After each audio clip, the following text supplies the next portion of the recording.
안녕하세요. 에덴의 친구 여러분, 성경과 만난 수학 시간에 잘 오셨습니다. 오늘은 여러 가지 입체 도형에 한번 대해서 알아보겠습니다. 학교에서 수업 시간에나 여러분 주변에서 필통이나 나무 블록, 책, 주사위, 지우개 이런 여러 가지 물건들의 쓰임새도 다르고 또 만든 재질도 다르고 또 이런 물건들의 공통점들이 있어요. 근데 모양을 자세히 들여다보면은 이 물건들은 모두 네모 반듯하고 상자 모양을 하고 있죠. 이렇게 상자 모양을 하고 있는 도형을 주변에서 흔히 볼 수 있는데요. 이런 모양을 한 도형은 이름이 뭐라고 부를까요? 그 도형은 어떤 특징을 가지고 있을까? 지금부터 그 모양의 이런 모양의 도형에 대해서 한번 공부해 보겠습니다. 먼저 상자를 사각형으로 둘러싸고 있는데요. 상자는 이 상자를 둘러싸고 있는 사각형은 위아래 2개와 또 옆으로 4개, 이렇게 6개가 되어 있는데요. 이렇게 직사각형 6개로 둘러싸인 도형을 우리가 직육면체라고 부르는데요. 크기가 같은 정사각형 6개가 있을 때는 정육면체라고 불러요.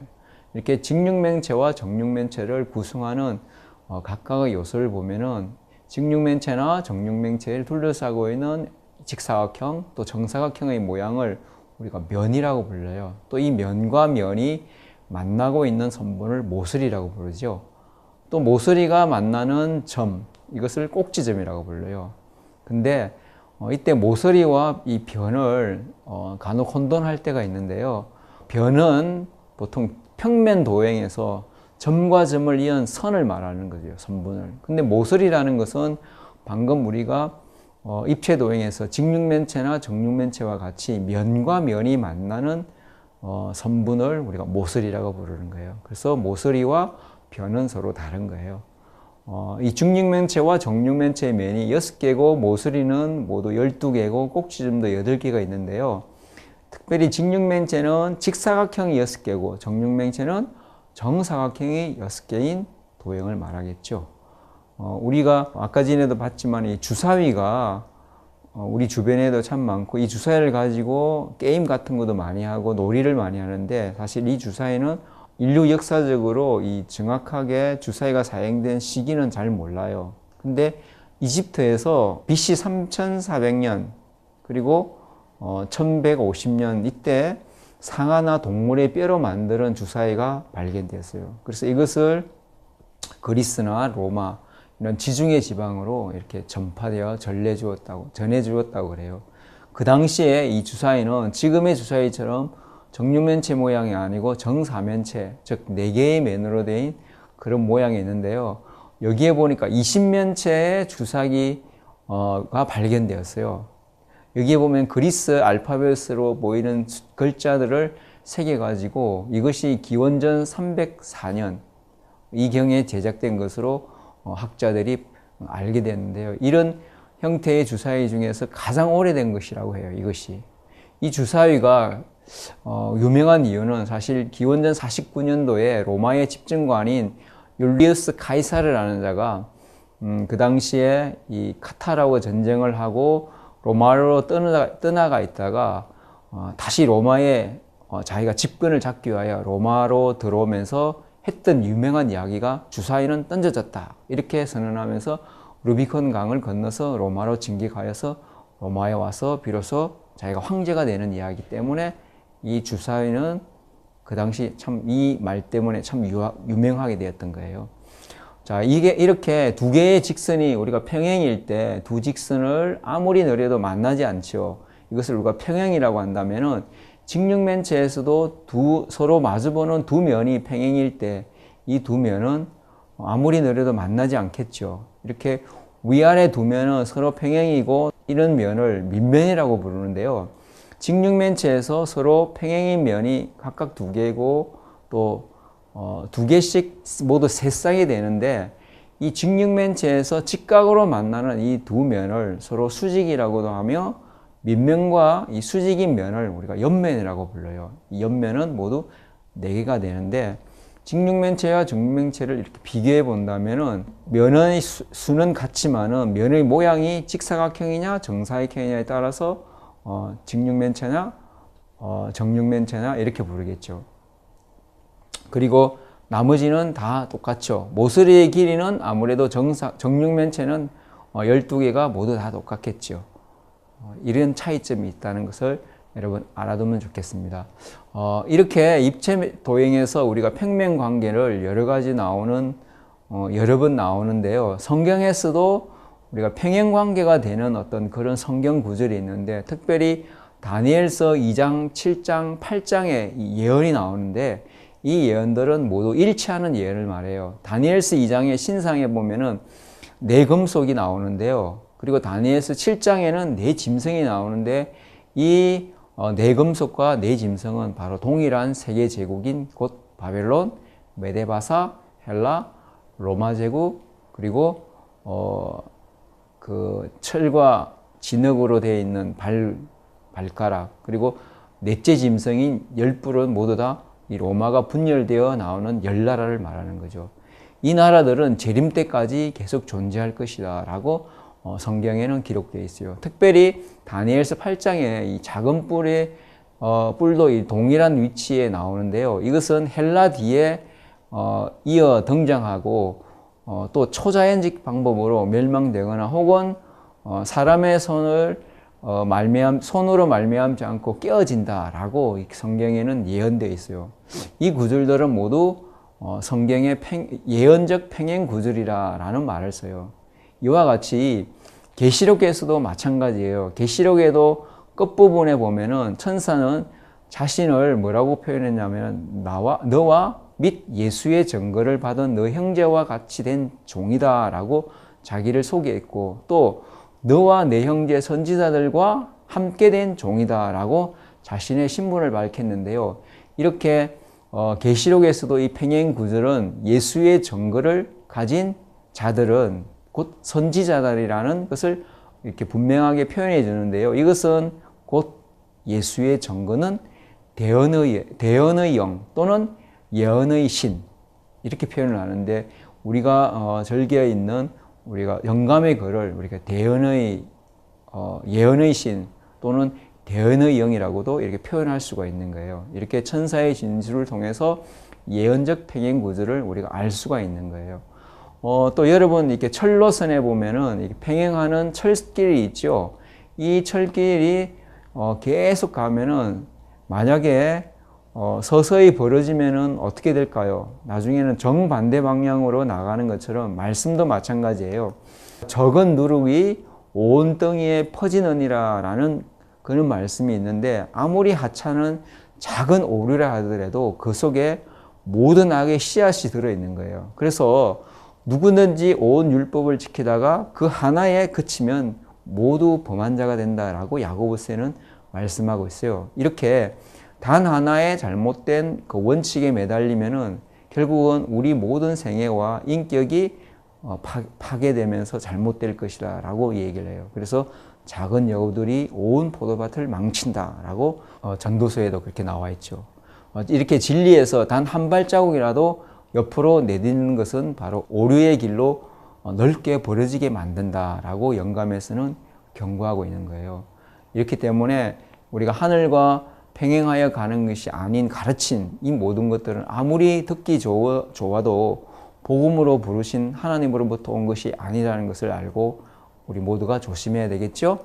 자, 그러면은 요즘에 여러분 이렇게 아파트나 어디에 가면 재활용품을 모아서 분류를 하는데요.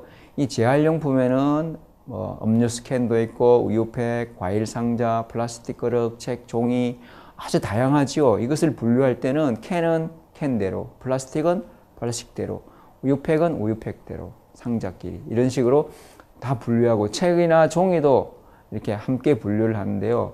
이 주로 캔은 둥근 기둥 모양이고, 플라스틱 그릇이나 우유팩은 직육면체 모양과 비슷한데요. 이 재활용품 모양을 따로 분류한다면 도대체 어떤 기준으로 나눌 수 있을까요? 보통 우리가 직사각형은 평면도형이라고 그랬죠. 이것은 두께가 없어요. 근데 직육면체는 입체 도형이라고 그랬죠. 그래서 두께가 있는데, 직사각형처럼 두께가 없는 도형을 평면 도형, 그리고 직육면체처럼 두께나 부피를 가지는 이런 도형을 입체 도형이라고 불러요. 다시 말하면 평면 도형이 아닌 도형을 우리가 입체 도형이라고 부르는데요. 이 입체도형에서는 위와 아래 두 면이 평행이고 또 합동인 그런 다각형들을 우리가 각기둥이라고 불러요. 자, 이런 모든 입체도형이 각기둥은 아니라는 것을 알아야 되는데요. 먼저 위와 아래의 면이 다각형이 아니거나 또 하나뿐이거나 그러면 각기둥이 아니죠. 또 위와 아래 면이 두 개이지만 이 다각형이 합동이 아닐 때도 역시 각기둥이라고 할 수가 없는 거예요. 그래서 각기둥은 위와 아래에 있는 면이 서로 평행인데 서로 만나지가 않겠죠. 이럴 때 우리가 각기둥이라고 불러요. 이렇게 서로 평행인 두 면을 또 밑면이라고 부르는데요. 이 밑면은 항상 두 개이면서 이 밑면의 모양은 각기둥마다 서로 달라요. 그래서 밑면의 수직인 이 면을 또 옆면이라고 부르는데 이 각기둥의 옆면은 항상 직사각형 모양을 띠고 있어요. 개수는 밑면의 모양에 따라서 달라지는데 밑면이 삼각형일 때는 3개고 사각형이면 4개가 되고 오각형이면 5개가 돼요. 즉 밑면의 변의 수가 바로 각기둥의 옆면의 수가 된다고 기억하면 되겠어요.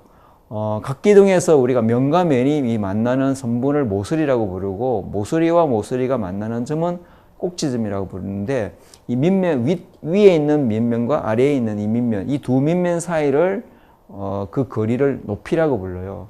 이런 각기둥마다의 이 이름들은 그 밑면의 모양이 어떤 모양이냐에 따라서 어떤 도형이냐에 따라서 각기둥의 이름을 붙이는데 만약에 밑면이 삼각형이면은 삼각기둥이라고 부르겠죠. 그럼 사각형이면 역시 사각기둥, 오각형이면 오각기둥 이런 식으로 부르는데 여러분 이집트에 아주 유명한 것이 무엇이에요? 예, 피라미드죠. 이 피라미드를 보면은 아주 거대한 피라미드의 밑면은 사각형이에요. 근데 옆면은 삼각형 모양을 하고 있어요. 이렇게 피라미드처럼 밑면이 다각형이고 또 옆면이 삼각형인 이런 입체도형은 각뿔이라고 불러요. 이렇게 뿔처럼 생겼죠. 이 각뿔의 옆면의 모양은 항상 삼각형이고 이 개수들은 각기둥과 같이 밑면의 변의 개수가 몇 개냐에 따라서 삼각형, 옆면의 삼각형 개수가 나오는 거예요. 그래서 방금의 사각뿔 같은 경우는 옆면 삼각형이 모두 4개가 되겠죠. 자, 그러면 이 각뿔의 구성 요소들과 각기둥의 구성 요소가 어떻게 다를까 한번 볼까요? 각뿔에서의 면과 면이 만나는 선분을 우리가 역시 모서리라고 불러요. 각기둥처럼. 마찬가지로 모서리와 모서리가 만나는 점도 꼭지점이라고 부르고. 근데 이 꼭지점 중에서 모든 옆면이 한 점에서 만나는 공통적인 점이 하나가 나오는데 이 옆면이 만나는 공통점의 꼭지점을 각뿔의 꼭지점. 각뿔의 꼭지점은 꼭 하나가 있겠죠. 이 각뿔의 꼭지점에서 그 바닥에 있는 면, 즉 밑면에 수직으로 쭉 선분을 그으면 이때 이 각뿔의 높이가 나오는 거예요. 이런 각뿔의 이름도 마찬가지예요. 여러분 각뿔의 이름도 밑면의 모양에 따라 이름을 정하는데 각기둥하고 똑같겠죠.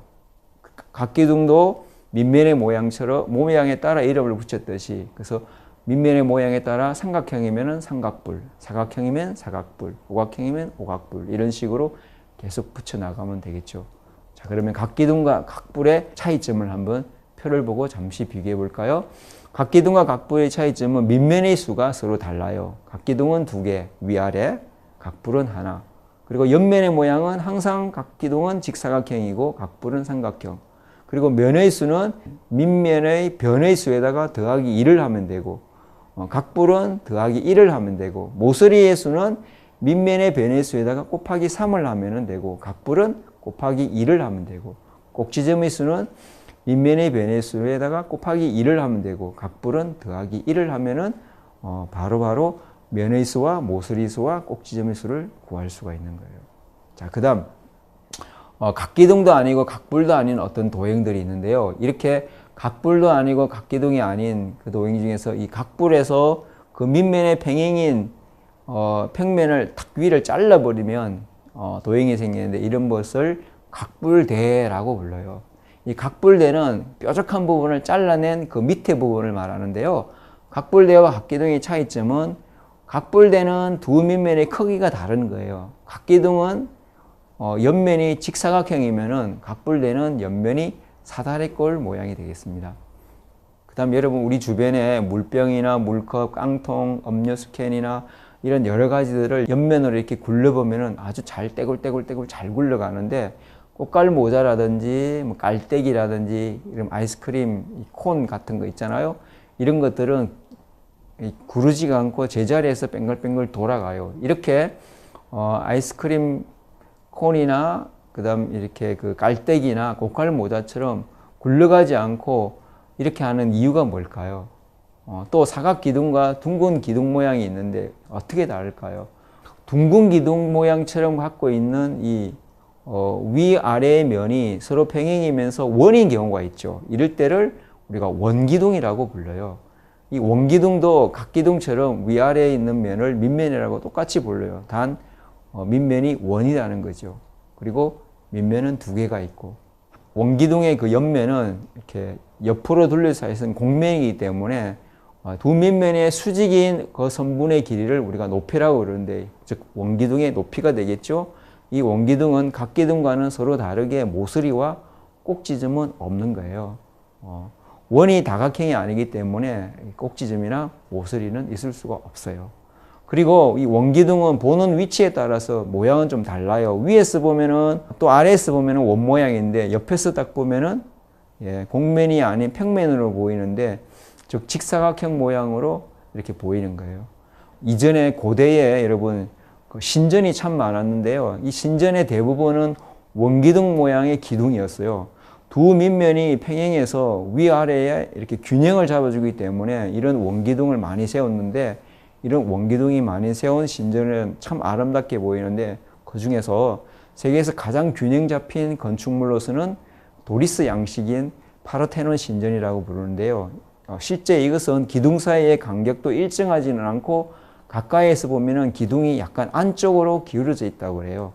근데 사람들이 여기 신전이니까 가까이가 못 가겠죠. 그래서 멀리서 이렇게 신전을 바라보기 때문에 사람들이 이렇게 착시 현상을 보기 때문에 아주 이 기둥들이 이렇게 똑바로 서 있는 것처럼 보인다고 그래요. 이 신전이 아테네에 있는데요. 성경에서는 아테네를 아덴이라고 불러요. 이곳은 당시에 철학과 학문의 중심지였어요. 그래서 사도 바울 선생님께서는 이 학문의 중심지에서 그가 본 것으로 인하여 이렇게 아름다운 이런 건축물을 보면서도 그 마음이 요동되지는 않았어요. 사도 바울은 하늘의 산물의 매력, 즉 쇠하지 아니하는 풍성한 기쁨과 영광에 생생하게 집착되어 있었기 때문에 주위에 아무리 장엄하고 화려한 그런 모든 것들을 보더라도 사도 바울의 눈에는 아무런 가치가 없게 보였던 거예요. 그래서 아덴의 이 장엄함을 보았을 때 그는 예술과 과학을 사랑하는 사람들을 유혹하는 힘을 깨닫게 되었던 거예요. 그래서 사도 바울의 마음은 그 앞에 있는 어떤 사업의 중요성, 즉 하나님께 받은 복음의 사업을 생각하면서 깊이 감명을 받았는데, 그래서 바울은 아덴에 있는 아레오바고의 회의 앞에서 자기의 말을 듣는 사람들에게 이렇게 말했어요. 알지 못하는 신, 곧 여호와인 것을 가르치게, 그들이 알지 못하는 신을 섬긴다라고 이렇게 말할 때 이것이 바로 여호와다라고 알려주었고, 또 아덴의 시인의 말을 인용하여서 그들이 하나님을 아버지라고 가르쳐 주는데 그들은 다 하나님의 자녀임을 알려주었어요. 그래서 계급제도가 엄격한 그 당시 때 사람의 권리도 인정하지 않던 그 당시에 인간 모두는 다 동등한 그런 가운데서 그 진리를 선포하면서 하나님께서 인류의 모든 족속을 한 혈통으로 만드사 온 땅에 거하게 하셨다라고 그 당시에 그 사도 바울의 말을 듣는 청중들에게 이런 이야기를 했어요. 이런 이야기를 할 때 아무도 그 얘기에 대하여 반박을 할 수가 없었던 거예요. 바울은 복음을 증거하는 중에서 이 과학은 과학으로 항상 얘기하고 논리는 논리로 대답을 했으며 철학자들에게는 철학으로 답변을 하였어요. 그리고 하나님께서 사람을 취하시는 모든 역사를 통해서 하나님의 은혜로우심과 자비로우심 또 이런 것들을 하나하나 풀어나갔는데요. 근데 이런 노력들이 크게 결실을 하지 못했다는 것을 나중에 깨닫게 되었어요. 그래서 복음을 받아들이는 사람이 없다는 것을 알고 사도 바울은 크게 깨달아서 다음부터는 그 전도 방법을 바꿨어요. 그는 복잡한 논쟁이나 어떤 이론적 토론 이런 것을 피하고 남녀들에게 죄인의 구주가 되는 그리스도를 단순하게 가르쳤어요. 그래서 십자가의 도만 나는 전파하겠다. 이렇게 나중에 고백을 하는 거예요. 자, 수학으로 다시 돌아가서 우리가 꽃갈 모자처럼 생긴 그런 입체 도형이 있는데 이것을 원뿔이라고 불러요. 원기둥과 원뿔은 어떻게 다르냐 하면은 원뿔도 원기둥처럼 밑모양이 원이라는 건데 이 원뿔은 밑면이 하나밖에 없다는 거예요. 옆면 역시 원기둥처럼 곡면인데요. 이 원뿔은 밑면이 원으로 되어 있고 옆면이 곡면인데 이 뿔 모양의 입체 도형이기 때문에 꼭지점이 딱 하나 위에 제일 꼭대기에 이제 원뿔의 꼭지점이라고 부르는데 이것이 하나가 있고 나머지는 모선이라고 불러요. 원뿔에서 이 뾰족한 이 점에서 밑면까지 수직으로 쭉 내릴 때 그 길이를 우리가 높이라고 부르고 그때 보통 높이와 혼돈되는 것이 하나 있는데 이것이 바로 아까 전에 말했죠. 모선. 모선은 원뿔의 꼭지점에서 그 밑면에 원 있죠. 그 원의 둘레에 한 점을 이었을 때의 선분을 말하는데요. 모선은 아주 무수히 많아요. 한 원뿔에서 모선의 길이는 모두 길이가 같아요. 그래서 이 모선은 모서리와는 달리 아까 모서리는 면과 면이 만나는 선분을 말하는데 원뿔에서는 모서리라는 말이 쓰이지가 않죠. 왜냐하면 면과 면이 만난 선분이 이루어지지 않기 때문에. 자, 원기둥과 원뿔을 우리가 비교해 보면은 일단 밑면의 모양은 둘 다 원이에요. 근데 밑면이 원기둥은 두 개지만 원뿔은 하나가 있다는 거. 그리고 꼭지점은 원기둥은 없지만은 원뿔은 뾰족한 원뿔의 꼭지점 하나가 있다는 것이 차이점이에요. 자, 모선은 원뿔에서 옆면에 건 선분이라고 그랬는데요. 그러니까 원뿔의 높이는 원뿔의 꼭지점에서 밑면에 수직인 거리, 그 거리를 말하는데 모선이 원뿔의 높이보다는 항상 더 길다는 것을 여러분 알아둬야 됩니다. 이 그림처럼 모선을 재는 방법과 그리고 원뿔의 높이를 재는 방법은 서로 다르다는 것을 꼭 기억하시고 만약에 이런 꽃갈 모자나 이런 것의 높이를 잴 때는 자를 이런 방법으로 해야 되겠죠. 자, 이런 여러 가지 입체 도형의 특징과 조건들이 도형마다는 우리가 다르다는 것을 우리가 지금 배웠어요. 이와 같이 우리가 하나님을 섬기는 사람들의 생활 방식도 세상과는 달라야 합니다. 항상. 그래서 우리가 영적인 경험과 세상에서 그리스도를 전파하는, 전도하는, 전하는 그런 역량 때문에 또 교회 안에서 우리는 항상 우리가 신자되는 최소한의 요구 조건들로서 일정한 생활 양식을 표준으로서 제시하는데요. 그 표준들 가운데는 술이나 담배, 또 인스턴트 식품, 또 부중한 육식들 이런 것을 삼가는 일도 있지만 우리가 입는 의복, 그리고 어떻게 자유시간, 여가를 어떻게 보내느냐 이런 문제들은 성숙된 우리 그리스도인들의 경험의 증거가 꼭 포함되어 있는 거예요. 근데 이러한 최소한의 표준들은 우리 믿는 자들에 대한 하나님의 모든 이상을 다 포함하지는 않고 있어요. 이것들은 단순히 우리가 성숙해가는 좀 더 성장된 그리스도인의 경험을 개발함에 있어서 필수적인 첫 단계일 뿐이에요. 이러한 표준들은 또 우리 믿는 자들에게 공동체 안에서 연합을 가져오는데 필수적인 기초를 제공한다는 것을 아시고 이런 기본적인 것들은 우리가 당연히 삼가해야 되겠죠. 자, 또 영생을 얻는 조건은 지금도 옛날처럼 즉 에덴 동산에서 우리의 조상 아담과 하와가 타락하기 전 그거와 똑같은데요. 즉 하나님의 율법을 온전히 순종하는 그 완전한 의가 요구되는데 만일에 영생을 이보다 약한 조건으로 허락하여 준다면 온 우주의 행복은 위험을 받게 될 것이고 또 모든 재화와 비참을 일으키는 이 죄가 영원히 불멸하는 길이 열리게 된다는 것을 우리에게 말씀하고 있어요. 그리고 우리는 하나님의 율법의 요구를 응할 만한 자신의 의가 조금도 없고 가지지 못한다는 것을 우리가 항상 마음에 새겨야 되는 거예요. 자, 오늘 우리가 도형을 통해서 도형의 여러 가지 특징들도 있듯이 우리가 신앙을 하나님을 섬기는 데 있어서 우리가 하나님께서 요구하는 그런 율법과 의에 대해서도 세상과 구별된 모든 것을 항상 마음에 새기고 지켜나가야 된다는 것을 알았으면 좋겠어요. 자, 다음 시간에 또 도형을 통해서 하나님 말씀과 어떻게 연결되는가를 배워보는 시간을 가지겠습니다. 오늘은 여기까지만 하고 다음 시간에 또 만나요. 안녕히 계세요.